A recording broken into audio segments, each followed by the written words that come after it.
La question de la vie sur Mars, c'est une très ancienne question, bien entendu. Donc on a passé la phase des petits hommes verts, là, qui faisait rêver la science-fiction de la fin du 19e siècle et du début du 20e siècle. On sait qu'il ne peut pas y avoir de forme de vie évoluée sur Mars. En revanche, puisqu'on sait que Mars a eu de l'eau dans son passé, on a vraiment découvert maintenant les vestiges de cette eau martienne. On sait que l'eau a été abondante jadis, elle a été liquide. Il y avait une atmosphère sur Mars, il y avait la chimie du carbone comme sur Terre. On peut faire le pari que il y a peut-être eu des formes de vie primitives qui sont apparues sur Mars à cette époque-là, c'est-à-dire à peu près la même époque où la vie est apparue sur Terre. Pour ça, il faut remonter quand même très loin dans le passé, 4 milliards d'années ou 3,5 milliards d'années dans le passé. C'est l'époque où Mars avait encore des conditions semblables à celles de la Terre primitive.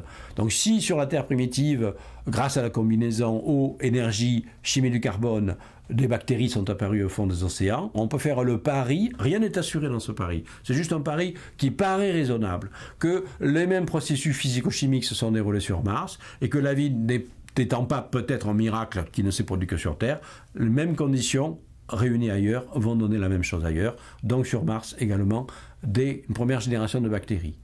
La grosse différence maintenant, c'est que cette vie martienne hypothétique n'a pas pu évoluer très loin, comme elle l'a fait sur Terre, parce que Mars n'a pas eu le temps. Mars a rapidement perdu son atmosphère, parce que Mars est peu massif, sa gravitation est faible, son atmosphère s'est quasiment évaporée, et lorsque vous n'avez plus la pression atmosphérique pour peser sur les cours des rivières et sur les océans, l'eau s'évapore et s'en va dans l'espace, et une autre partie s'intègre dans les roches et devient glace. Donc Mars est devenu une planète hostile au développement du vivant.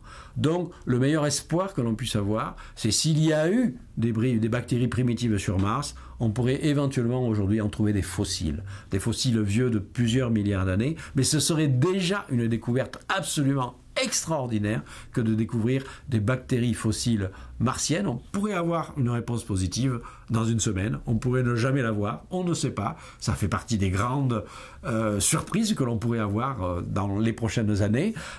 Et si la réponse était positive, ça résoudrait définitivement la vieille question: sommes-nous seuls dans l'univers?